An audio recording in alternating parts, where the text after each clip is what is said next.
8,30,000 కోట్లు. ఇదేదో రాష్ట్ర బడ్జెట్ అనుకుంటే మన పొరపాటే.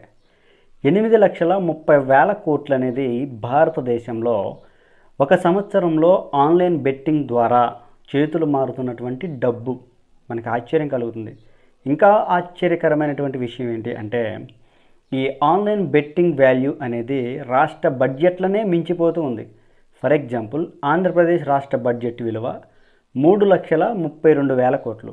అదే తెలంగాణ రాష్ట్ర బడ్జెట్ విలువ అయితే 3,05,00,00,000.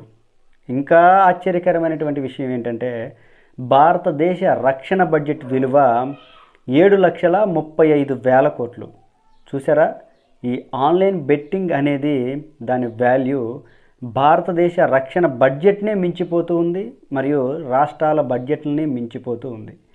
అయితే ఇక్కడ అత్యంత బాధాకరమైనటువంటి విషయం ఏంటి అంటే, ఈ ఆన్లైన్ బెట్టింగ్లలో డబ్బులు కోల్పోయిన వారు అవమాన భారంతో, అప్పుల భారంతో ఎవరికి ఏ సమాధానం చెప్పాలో తెలియక ఎక్కువగా ఆత్మహత్యలు చేసుకుంటూ ఉన్నారు.